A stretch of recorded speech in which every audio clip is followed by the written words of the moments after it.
अब इस वाली चीज़ में ये है कि जैसे अभी मार्केट प्राइस 120 हुई है और अभी हमने जो राइट लिया हुआ है, राइट टू सेल वो 100 है और राइट टू बाय 160 है। राइट टू सेल का मतलब ये है कि हम ख़रीदने आएंगे 100 पे और अभी जो है मार्केट में वो 120 चल रहा है।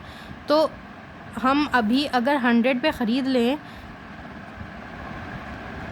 ये रहा 100 से कम होता तो पुट आता। मतलब ये कि अगर 100 मार्केट प्राइस 100 से कम हो जाती तो फिर पुट वाला आता और वो कहता कि हम वो कम पे बाय करता। मतलब अगर मार्केट में कम प्राइस पे हो रहा होता तो फिर पुट ऑप्शन वाला आता, वो कम प्राइस पे बाय करता मार्केट से और यहाँ पे लाके राइट टू सेल करता 100 पे।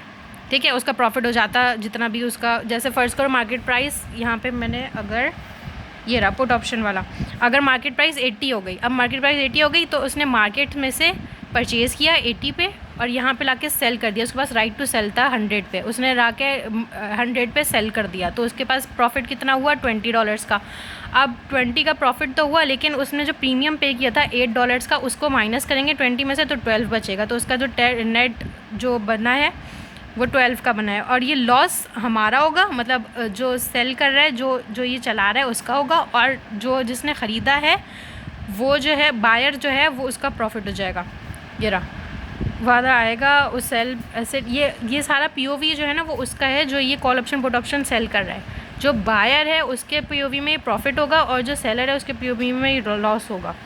दूसरा ये कि अगर मार्केट प्राइस 170 हो जाती है, अगर 160 से ज़्यादा होगी, अब राइट टू बाय है मतलब 160 पे वो ख़रीद सकता है। मार्केट में 170 हो रही है तो वो कम पे ख़रीदेगा, 160 पे ख़रीदेगा और ज़्यादा पे लाके मार्केट में लाके उसको सेल कर देगा। कितना प्रॉफिट हुआ? 10 का प्रॉफिट हुआ, लेकिन 8 उसने प्रीमियम भी पे किया हुआ है तो $2 उसका प्रॉफिट होगा उसका बायर का।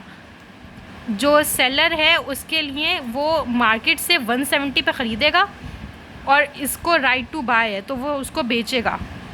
जब उसको 160 बेच देगा तो उसने तो 170 पे ख़रीदा हुआ है तो $10 का उसे लॉस हो जाएगा और उसको प्रीमियम जो मिल रहा है वो $8 का मिल रहा है। जो सेल कर रहा है ये कॉल ऑप्शन पुट ऑप्शन, उसको प्रीमियम मिल रहा है $8 का और उसने $10 अभी लगाए हुए हैं तो 10 में से 8 जाएंगे तो उसको 2 का और लॉस हो जाएगा, बस $2 की लॉस में बच जाएंगे।